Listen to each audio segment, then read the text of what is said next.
Hello everyone, welcome to another Learning Glass session.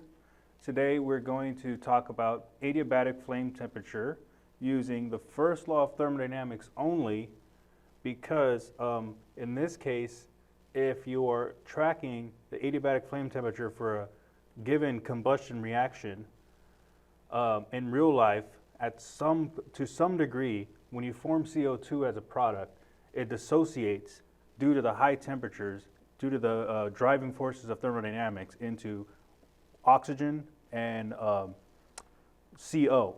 So there's another equilibrium reaction we would have to consider in real life. But to get an estimation, you can get a reasonable answer by neglecting this phenomena that happens in real life and by only using the first law to keep track of the energy in terms of conversion of the fuels, heat of combustion, or the fuel's enthalpy of combustion, or fuel's heating value. Those are all different ways that we use to keep track of the actual energy that's inherent into the fuel. That's where we use it. That's why it's a fuel, because we can burn it.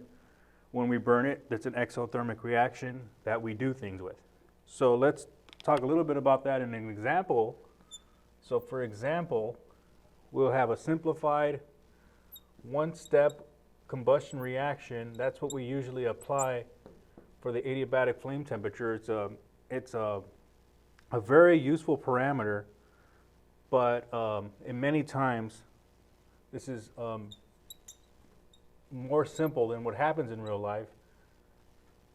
But it's a good, useful analysis to do to get an idea of how these flames or how this application of combustion will work for a specific fuel. So the fuel we're going to talk about is dodecane, and it's going to be burning in air.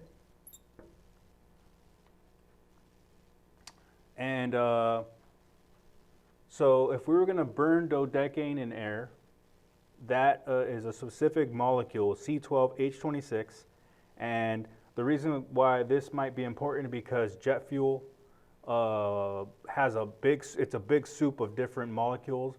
Dodecane is a way to simplify it into one surrogate or one average in terms of what this fuel actually is. Dodecane will give you some idea of how the fuel behaves. So the adiabatic flame temperature is one property of dodecane, especially if you dodecane is a property. Adiabatic flame temperature is a property of dodecane, but then you would have to specify what the balance is between air. So if you had a stoichiometric mixture, which means that there's a balanced amount of dodecane with the air such that there is no air or no fuel left over at the product. So the air-fuel mixture is stoichiometric. In this case, you would write the reaction as 1 mole of dodecane, which is C12H26, plus some amount of moles of air. So this is 1 mole of air here, 1 part oxygen, 3.7 parts N2, and it's going to form CO2 plus water plus the leftover nitrogen, which it's simplified, so we're considering this not to react. Simplified, another reason why it's simplified, we just assume CO2 and water is going to form, which is a good approximation, but as we'll learn, it's not always as simple. It's usually not just these 3 products forming. There's a lot other mess going on, depending on the chemistry and the thermodynamics and the kinetics. We'll talk about that as well. So when we're balancing all these carbons here, all those oxygens here, all those hydrogens, for no oxygen or no fuel left over on this side, the balance turns out to be per 1 mole of air, you need 18.5 moles of air to balance this amount of carbons. That will make 12 CO2s and 13 water molecules and 18.5 over here because none reacts. So that would be for the case for stoichiometric. But in a lot of real life applications, it's beneficial for emissions to reduce the amount of nitrogen oxides formed, to make sure all the fuel is burned, that you don't have any unburned fuel. Typical designs have this starting mixture that you're working with, dodecaine and air, to have some amount of excess air. So there's typically a lot more air than you need, and that's because of combustion has less emissions and higher efficiency. And so if we're going to have excess air, and then what we would assume is that all of that excess O2 is unreacted. There's a lot of things that this oxygen can do at high temperature, and it does do those things, and we're going to ignore those. In this simplified analysis, excess O2 unreacted, and again, as we said here, no dissociation of CO2 when it's formed. In real life, at high temperatures, some of this CO2 will break up into oxygen molecules and CO molecules. To analyze this correctly, you would need to combine an analysis of the first law and the second law to use those to get an idea of the chemical equilibrium, which we'll talk about another time. So when we're going to consider excess air, we'll write this reaction again, but we'll write it such that we're going to apply mass balance to keep track of this excess O2. So per 1 mole of fuel, we'll say that for 1 mole of C12H26, we're going to need some excess of air, but we don't know. I mean, generically, we'll just say that some moles of air called A, coefficient, which is related to the moles of air, and that is used to keep track of things, which we'll do next. So this is the air. There's some coefficient A helping us to keep track of that because it's related to the amount of CO2 we're going to form plus the amount of water we're going to form that we don't know yet because we don't know the excess yet, plus some amount of O2 left over, plus this balance of nitrogen at the end that is also in the products. So what this allows us to do is for a given amount of excess air per 1 mole of fuel, put a 1 here, these coefficients are going to allow us to keep track of things. For example, for the mass balances, which is kind of like an atom balance, or it is an atom balance, same thing, mass atoms. It's a mass balance in terms of the atoms, saying that you're coming in with 12 carbons. 1 mole of dodecaine has 12 carbons. So on the product side of the stream of the combustor, you're feeding in 12 carbon atoms per B amount of CO2. So the mass balance would be 12 carbons on this side, or let me write carbon here to keep organize things better. So carbon mass balance, you have 12 on the product side is balanced by B amount of CO2. So each CO2 has 1, so there's going to be a B amount of carbons, CO2s to balance here, and that pops out automatically because all the carbon on this side goes to CO2. So by the mass balance, that means you have to form 12 CO2s. Similar to what we did before, because the excess air doesn't affect the carbon. Similarly, excess air doesn't affect the hydrogen either. So on this side, there's 26 hydrogens. Over here, the only component of the products that has hydrogen is water. So 2 times the amount of waters is the hydrogen gives you this balance. So that is similar, where you can automatically quickly know that to balance out the hydrogens coming in, there's only hydrogen on the water, so that means 13 waters will form to give you this balance of hydrogen. And then the oxygen is a little more involved because it's in more of these components. So if we do a balance on oxygen, it's only in the air. So for the 1 mole of air molecules, there are 2 moles of oxygen molecules. So 2 times A on this side is balanced with 2 times B in the CO2, 1 times C in the water, and you have some excess oxygen left over here. So for the excess, that's 2 times D. So that would be the how the oxygen would be. So if we combine all of these, we can say that 2A, I guess plugging these into there, 2A equals 24 plus 13 plus 2D, doing some algebra.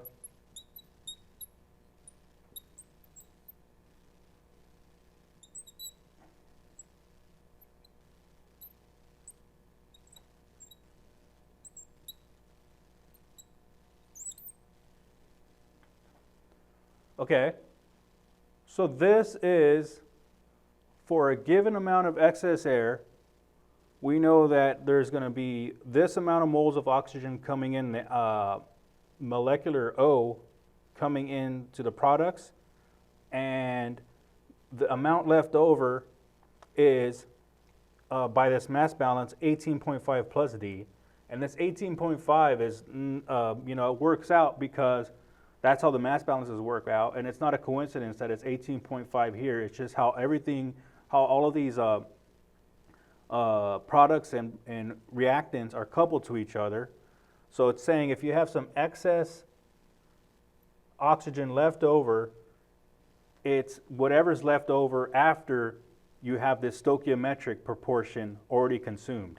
So D would be what you had started minus what you had reacted in terms of the balance. That gives you some excess. So that's how the mass balance would work. Let me erase some of this so we can, so that's the stoichiometric condition. This is the excess air. Let's continue analyzing this excess air condition. Let me erase some of this here.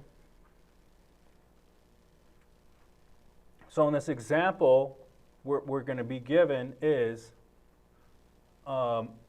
a given amount of excess air that we know, and we know the amount of excess air we have, and we know the flow rate in terms of the mass of air coming in. That is enough for us to analyze pretty much all the whole problem in terms of getting a temperature of the flame if it were adiabatic. And I'll remind you guys what adiabatic means when we get to the first law part of this analysis. Okay, so yeah, for excess air, we're still that. So given mass flow rate of air coming in equals 39.2 kilograms per second, and then given that for this combustor, the air to fuel ratio equals 25.5. So that's what we're going to be given to solve this problem to determine the adiabatic flame temperature in this case, okay, with no dissociation. Okay, now we can start doing this stoichiometric, this chemistry balancing type analysis where we're just doing similar to here. We're just using these ratios that are coupled together in terms of how this reaction is carried out. So by the definition of this air to fuel ratio, we know that the mass flow rate of fuel, dodecane in this case, is related to the mass flow rate of air coming in by this air to fuel ratio equals F over A. So you just flip this over. Yeah, so the definition of this is mass flow rate of air. It's in terms of mass. So we're using this definition to get the mass fuel rate out, and we know everything we need there. So this would be 39.2 kilograms per second of air divided by the air to fuel ratio, and that gives us that the mass flow rate of fuel coming in equals 1.5 kilograms per second of fuel. So that's going to be useful. So this is a chemical reaction, and for this analysis, it's useful to go to keep track of all of these amounts in terms of moles, because we're talking about a conversion of one molecule to a different molecule. To do that, you need to collide with each other, you need to see each other, and you need to see each other in the right proportions. So the only way to know that is to know the number of molecules you have. That number is not given by mass. Mass gives you kind of a force and momentum knowledge, and or just an easy way to keep track by a scale, or to keep track of the flow rate is easier in mass than moles.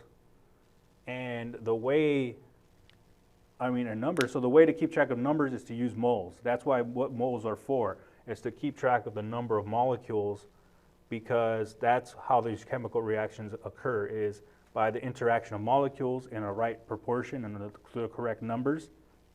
So we're going to need moles to analyze this reaction.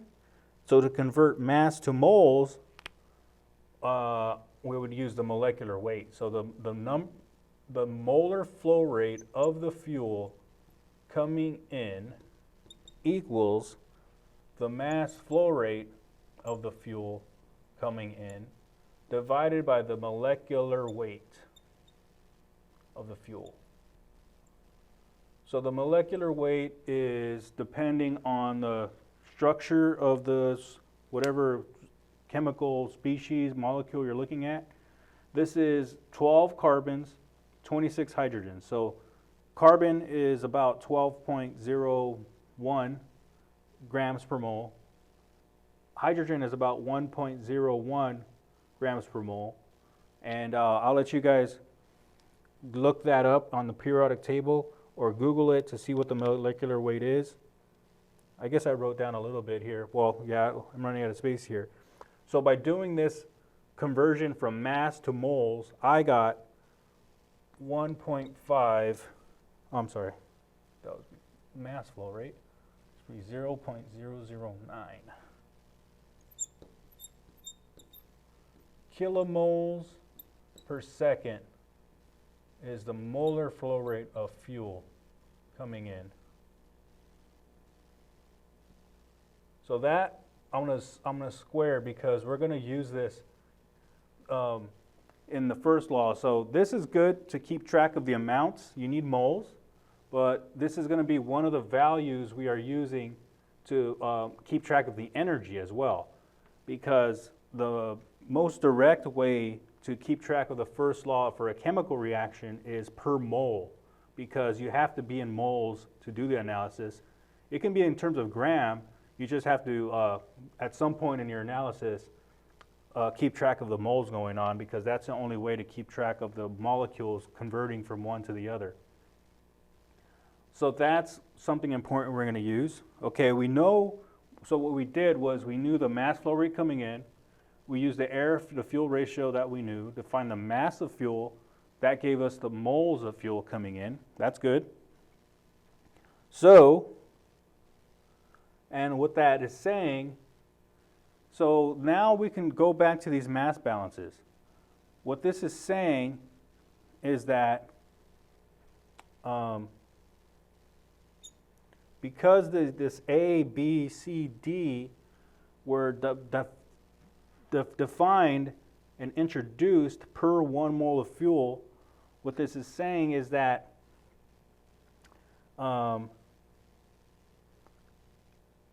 per 1 mole of fuel, you have A moles of O2.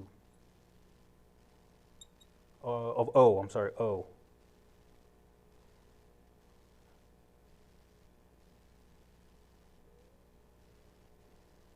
That's how the mass balance was saying. No, this is O2 actually.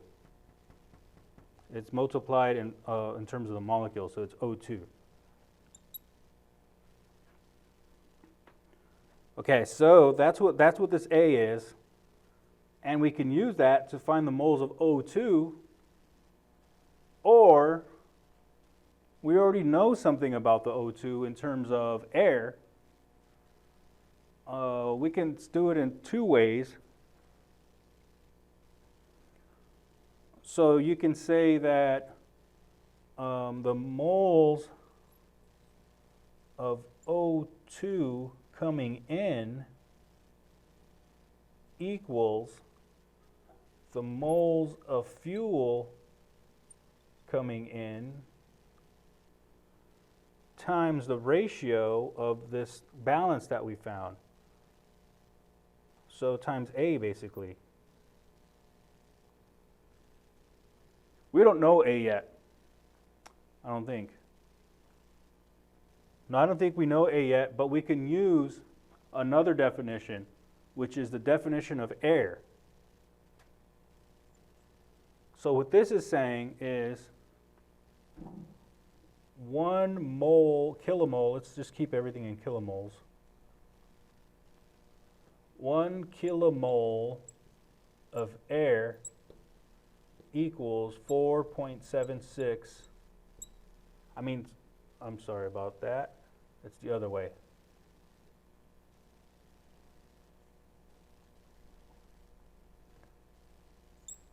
.76 kilomoles of air.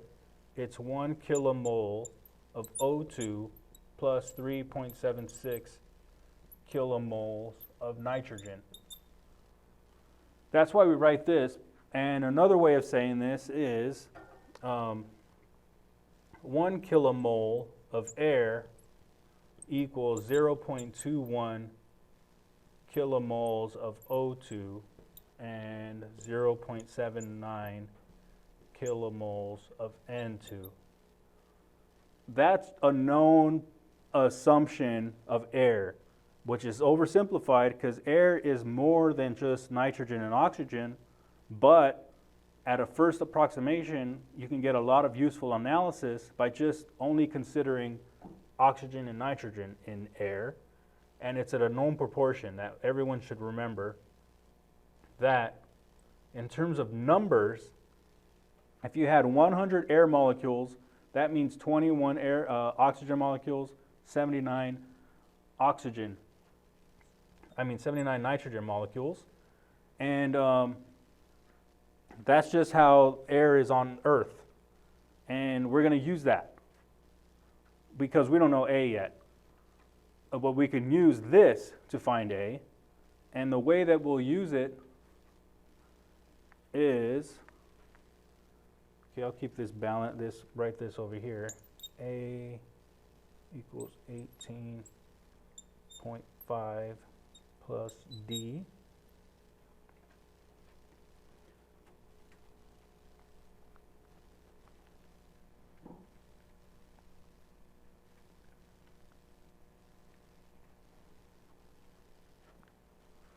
Let's go to a different color.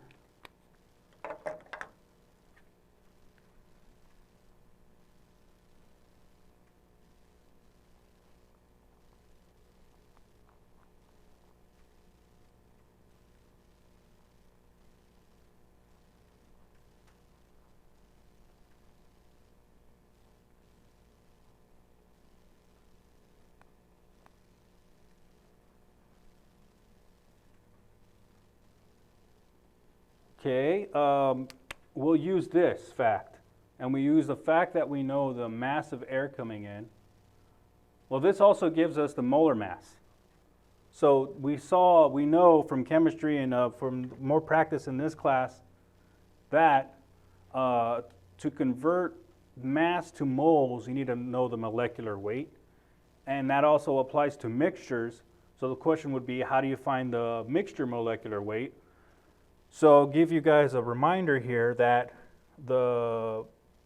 if air is a mixture, the molecular weight of this mixture, which is air, is the mole fraction of each component times the molecular weight of each component.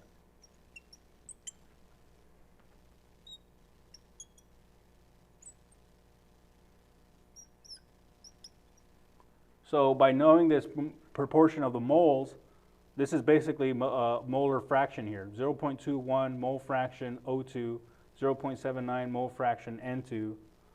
That's what we would plug in here. We know the molecular weight of oxygen, O2 is 32, N2 is 28-ish. And this weighted average of the mixture would give us that air is 29 kilograms per kilomole. So that's good. Now we can use the known mass flow rate of air to calculate the molar flow rate of air coming in. And based on this mixture, so I guess we can do that now. So the molar flow rate of air coming in equals the mass flow rate of air coming in times the molecular weight of air. And I'll let you guys plug in the numbers. That would be 1.35 kilomoles per second, the molar flow rate of air. That is good, but it's not specific, because air is a mixture and nitrogen is part of that mixture. It doesn't participate in the reaction, it participates in the energy. So we need to know from this molar flow rate of air how much of it is oxygen, how much of it is nitrogen, because both of these participate in the energy balance and the oxygen participates in the chemical reaction. So again, we'll go back to the definition of mole fraction to get that using this definition of mole fraction and a known amount of air coming in, to say that the molar flow rate of oxygen coming in is the known molar flow rate of air coming in times the mole fraction. So that is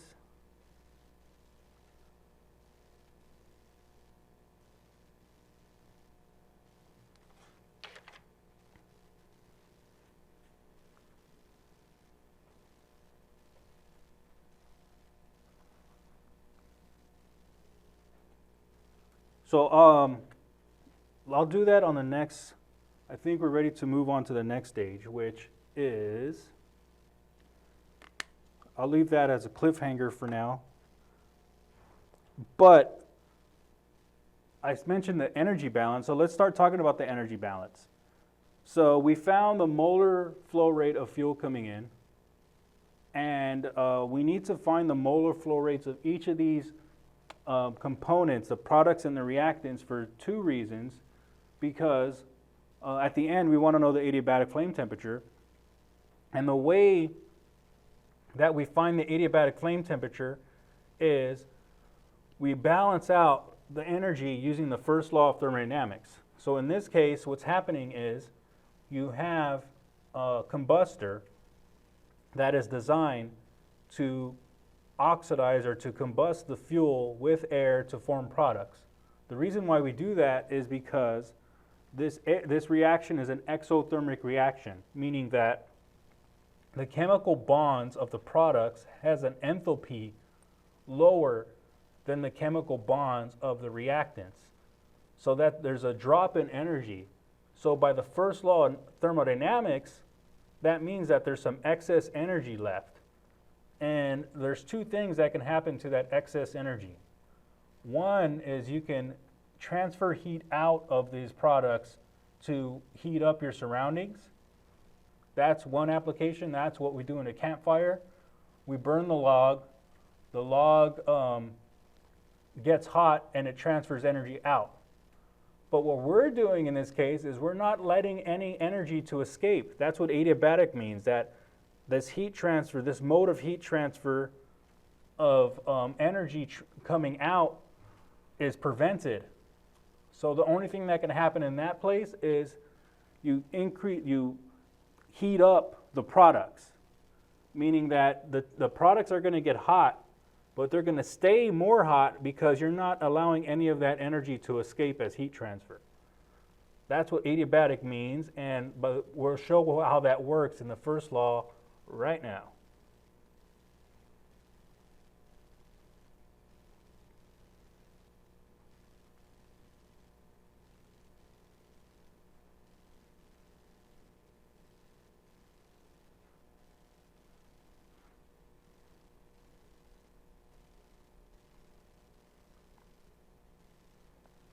So per 1 mole of fuel, this is the chemical reaction. If we apply the first law to this reacting flow process, this is what we'll get. So first law for I'll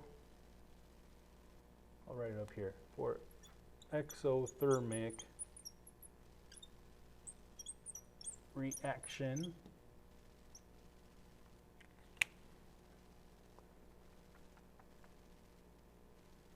Okay.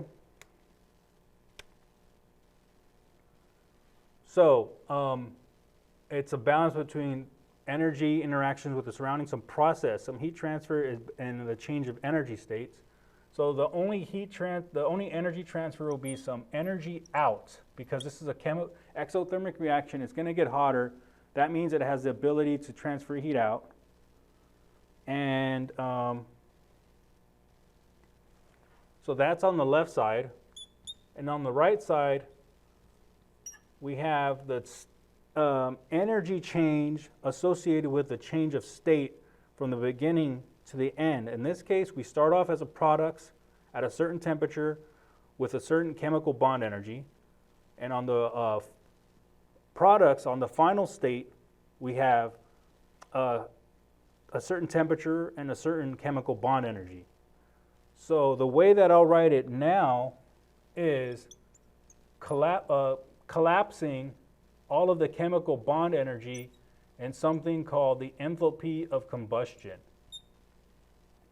So this is the energy change, the enthalpy change of the chemical bonds due to the chemical combustion reaction per mole. That's what this hat means. So the total energy due to the change due to the chemical bond energy is captured into this per mole, and we multiply that by the moles of fuel. This is per mole of fuel by convention. Then you have another contribution where all of the reactants, it takes energy for each of these reactants, the molar flow rate of the reactions times the energy it takes to change the temperature from the initial reactant temperature to the standard state. So this is a thermal energy change to go from one temperature to the other. In this case, the reactant temperature to the standard state. Why do we want to go to the standard state? Because we know the chemical bond energy at the standard state. So for a given starting temperature, you go to the standard state first. That allows you to account for the chemical bond energy because it's in the table somewhere, because we need to, the most efficient way to keep track of this, to tabulate and to build our knowledge of thermochemistry in the universe, is to define a standard state. This is the case here. Then there's some energy to bring the products to the final temperature. So it takes some thermal energy. This is chemical bond energy. This is thermal energy, meaning changing the temperature to the final product's temperature from the standard state. So you start off with the mixture with the chemical bond energy at a certain temperature. You bring it to the standard state. You carry out the reaction to change the chemical bond energy. Then that changes the balance of that will be to bring in the exothermic case to raise the temperature of the products. So that's what we're doing here in different steps. We separated the chemical bond process with the thermal energy process. But on top of that, we have a theoretical case here where we're not allowing any of this energy to escape. That's why it's adiabatic. What that means is in this case, there's no energy loss. So from the intuition, we know that flames are hot. That's true. But in a theoretical case, we feel that, in a real case, we feel the heat. But in a theoretical case, we can say that don't allow any of that energy to escape the system. We can put it in a box where all of the energy in terms of thermal heat transfer out is not felt. So in some case, we can keep all of that energy from escaping, and if we prevent that heat transfer out, the products are going to be even hotter than they already were in the real life case. And that's how this energy balance would work out, and this would be zero. So in that case, what we're doing is, if that's zero, then this becomes, that we'll bring that to the left side.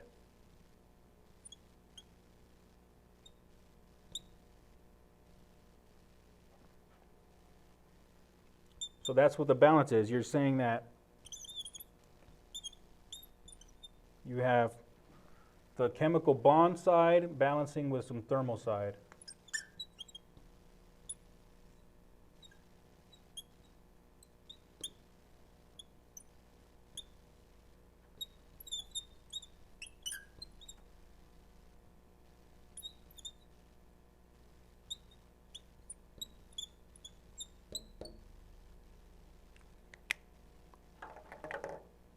So this side is the change in chemical bond energy.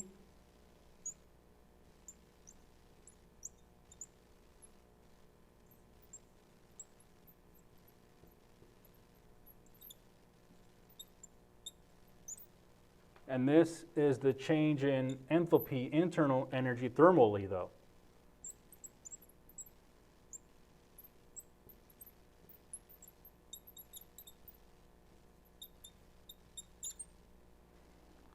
So we're saying that this exothermic reaction is going to end up negative here because this is exothermic. The change in chemical bonds is such that the products are lower, so final minus initial. So there's some chemical bond energy, and that's going to balance out with going from the reactants to the standard state and from the standard state to the final products, because this is at the standard state. You need to go in between the standard state to be able to compare to the chemical bond energy. So that's how the first law balance would work. And this is how we solve for the adiabatic flame temperature. Okay. So the next thing we need to do is find all the, so I'll expand this. I guess I have to erase something. I'll erase the top.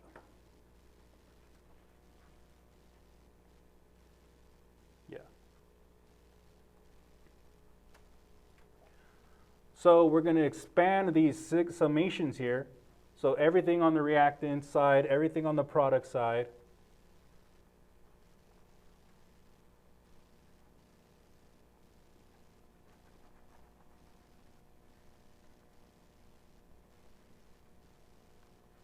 that will give us these N's here. That's what this N is, the molar flow rate. Then you multiply that by the enthalpy per mole, and you need to balance out all these terms, and I'll show you more details of that when we expand all of these. And this is only the first law analysis, because in real life there's more complications, which is the fact that you need to account for chemical equilibrium, which is a combination of the first and second laws. We're not doing that here, but it still gives us a decent estimation. So to expand this first law balance for this specific case, this dodecane, this is the chemical bond energy. That all balances with, in this case, the reactants first. So the molar flow rate of C12H26 times the energy change from the reactant's temperature, TR, minus some change, some state at the standard state. So this is the energy it would take the starting dodecane to go from the initial reactant initial condition to the standard state. We need to do that because that allows us to account for the chemical bond energy. That's why we're going to the standard state, because instead of tabulating infinite amount of chemical bond energy conditions, we don't have to do that. We just define a standard state, and that stays the same, a standard, but then for any infinite amount of problems, we do this step here, where we bring the reactants and the products to and from the standard state and by some enthalpy change step, which does, and it's doing the same thing, because we're, instead of going directly a path, we're first heating and cooling, then we are doing the chemical reaction, then we're heating and cooling. I mean, to bring balance all these energies. So another component of the reactants is this oxygen that we bring in. So note that we're no longer considering this as air. We found by using all these balances, dividing this air that comes in, this air to fuel ratio mixture, into oxygen component and nitrogen component. And we're not quite done with that, but we're writing down this first because we're going to need to find this next.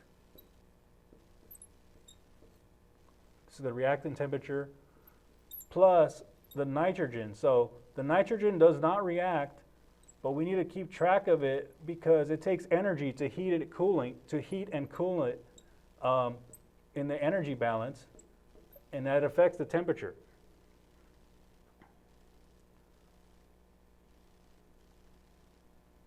Okay, so that's everything in the reactant side. Then all of that is subtracted by the products that are have a different energy level. So there's a certain amount of molar flow rate of CO2 formed, and it takes energy to bring that to the final temperature from the standard state. That's what this is accounting for. Similarly, you form some water, and it takes energy to bring that from the standard state to the final product temperature. And there's excess oxygen. So the oxygen coming out we need to find, and it takes energy to bring that to the final temperature from the standard state. And again, this nitrogen doesn't participate in the reaction, but it affects the energy balance because it takes energy to cool it to the standard state to heat it up from the standard state. So that's how this first law of thermodynamics expands out. And now what we need to find is the molar flow rates of each of these components. Then we need to find the energy it takes to heat it and cool it from the standard states. Okay, so let's start doing that. Now going from here, I guess this is a good time to continue with this step. We know the molar flow rate of fuel coming in, which is the dodecane. We know the molar flow rate of air coming in, And that's how we're going to find the molar flow rate of oxygen coming in. And that is 0.28 kilomoles per second of NO2 in.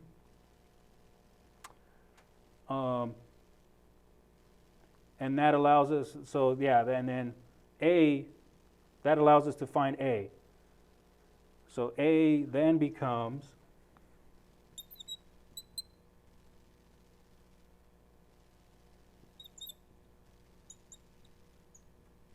divided by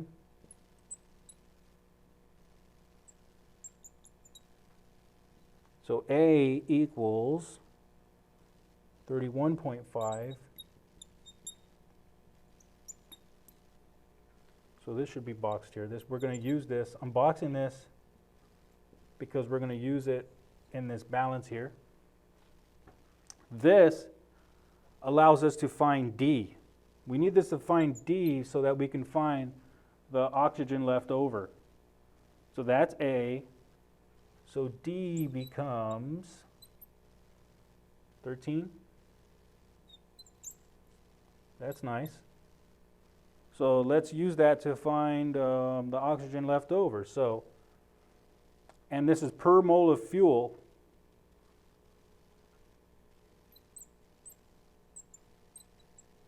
Per mole of fuel. So that's what we'll do. We'll say the oxygen left over out is the amount of fuel you have in. Starting from there, then because we know from this balance here, it's related to the amount of oxygen that reacted and what you started off with by D. So it's just the ratio of D over 1. So using this proportion here that we found from the mass balance, that's how we're going to, that's one way. There's it's basically the same thing, but I'll show you the number here. So in this case, it's 0.12 kilomole per second equals NO2 out.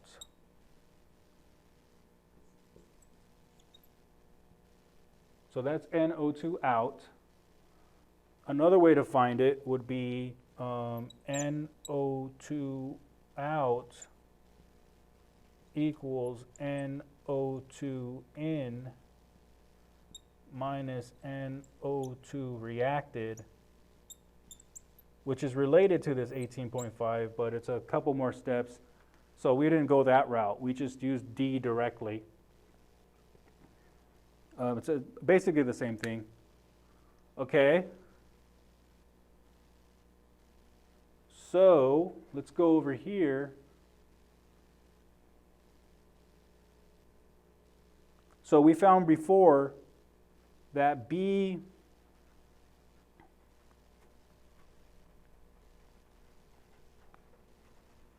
equals, I think 12, C equals 13 from our beginning of this mass balance.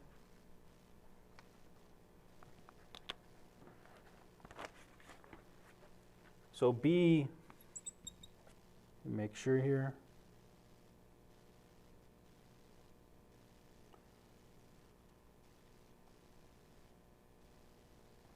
B equals 12, C equals 13, and the amount of nitrogen is also, so I guess before we go to CO2 and water, that the amount of nitrogen that we have in the reactants and products is related to the amount of air.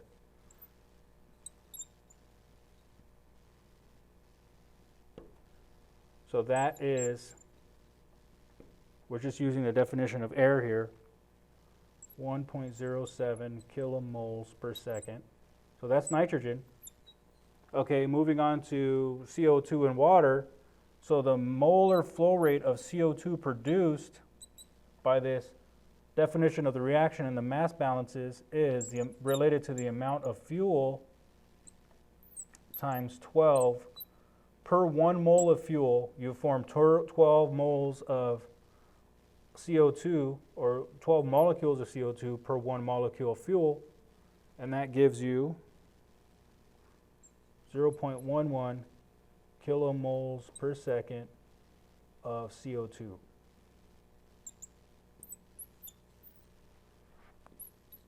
Similar analysis with water formed. You just need to know the proportions related to fuel, and that is 13:1.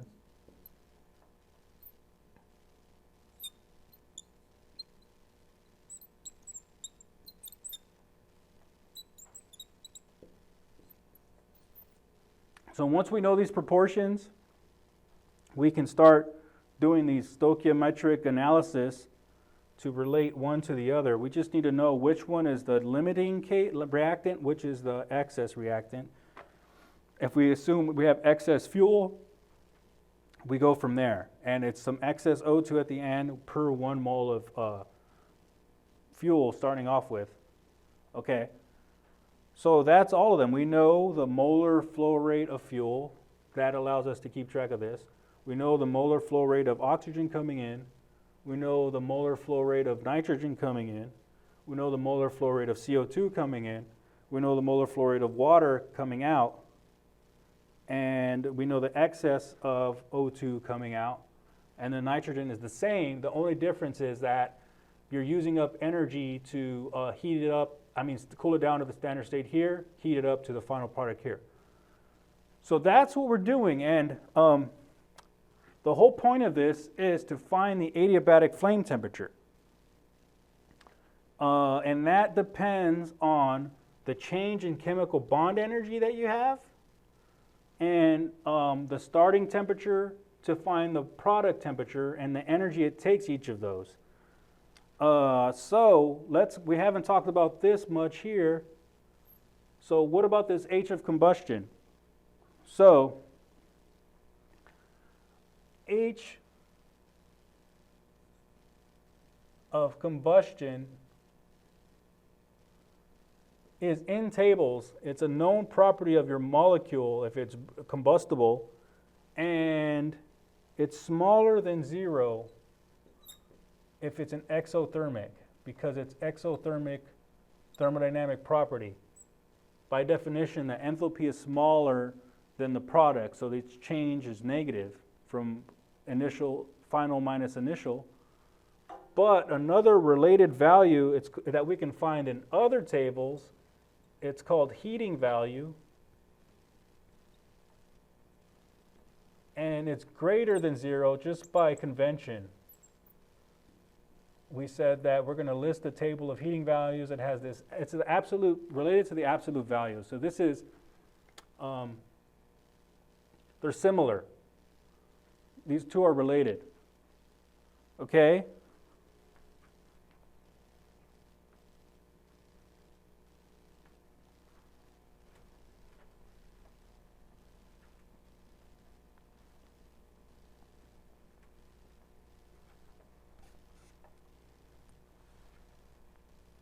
So for this adiabatic particular example here, let's say that we look it up in the table, and from tables, the HC of dodecane equals negative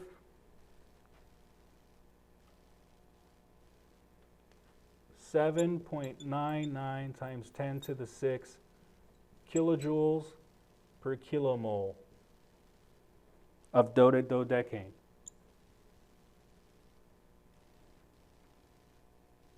That's from the tables. That's what you get if you look up the exothermic reaction combustion tables, or if you looked up heating values in a table, it'll probably give you per gram of dodecane, it'll give you a positive number. But since we're applying this directly into the first law, we're going to use the proper thermodynamic notation and start with this. So then if we plug this into there and we know the molar flow rates, then this becomes multiplying those together would be H of combustion, big H, and that gives us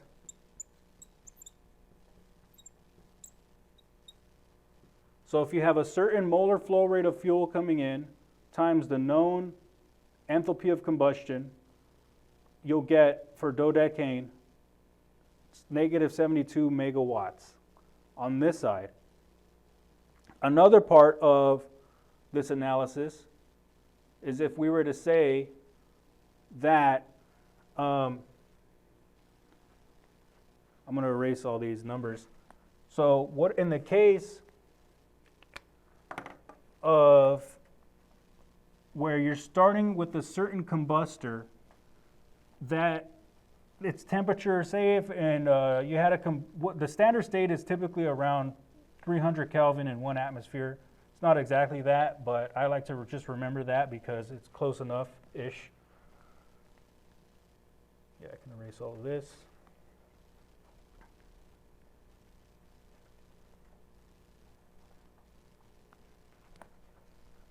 So in this case, we're going to say that the reactants are cold at pretty much close to standard state. So if the reactants are 300 Kelvin in 1 atmosphere, then what that means is that it doesn't take any energy to go to the standard state. So if you're already at the standard state, there's no energy to go to the standard state. That simplifies this because by the first law, this whole thing is 0.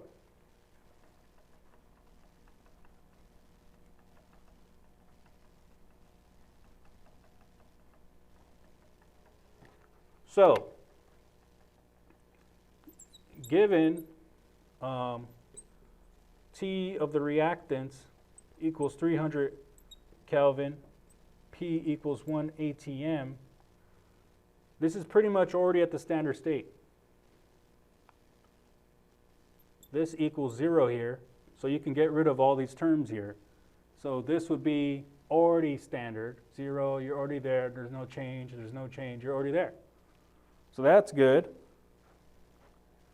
So this change in enthalpy is going to the reactants to cool down to the standard state or heat up to the standard state. That's 0 because you're already there. Given this, you're already at the standard state already. So in that case, you can just say that the H of combustion that you know from this known molar flow rate and the known enthalpy of combustion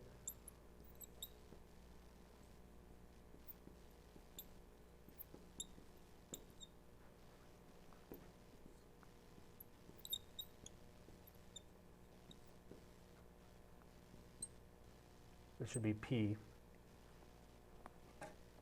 This is the final products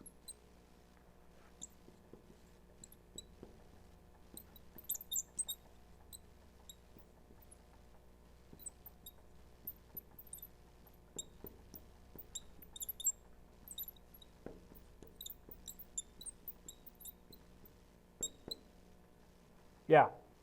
So this is the final balance, okay? So we know this. This is negative 72 kilowatts, 1,000 kilowatts.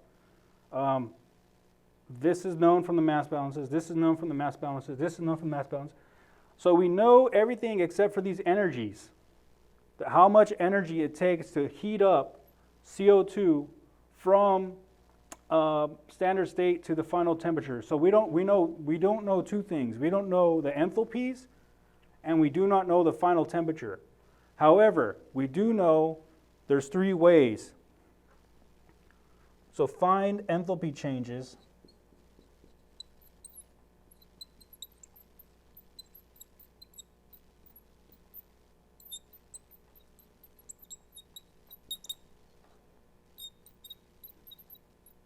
that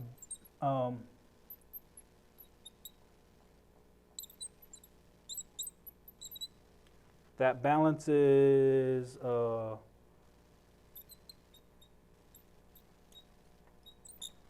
you need to find a TP, a final product temperature that gives you the right enthalpy change that balances. So there's three ways to do this. You can, one, find the final product temperature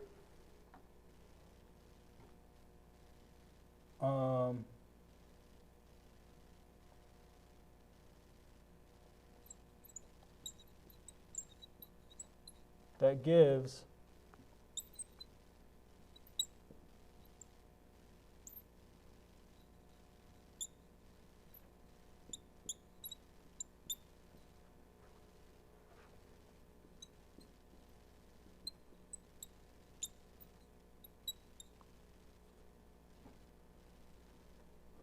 So you can find these in a table. In table. This is the most accurate because the laws of thermodynamics are such that you can, if you organize everything correctly, you always know that if you're at the standard state and you know the properties of your fluid, of your CO2, H2O, it's a known enthalpy at a certain temperature. So if you look up in a table, the energy it takes to heat up CO2 to a given temperature, you can look that up. You know the energy it takes to, the enthalpy change to heat up to a certain temperature of water. You know this enthalpy change. Those are all known in a table. So if you try to build an Excel sheet or build a MATLAB something that will balance all of these, that's the most accurate. Second, you can use the definition of heat capacity, which is that definition, the change in enthalpy for a given component is the integral of that heat capacity at a certain temperature, as a function of temperature, over this, where Cp a function of T. So this function is also in a table.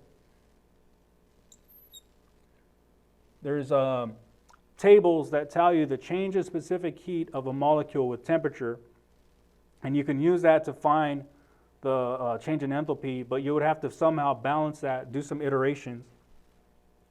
Third, you can use delta HI equals Cp I delta T,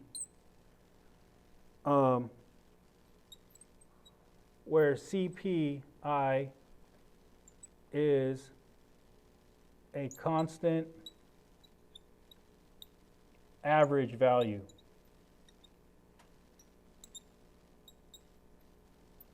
This is the least accurate.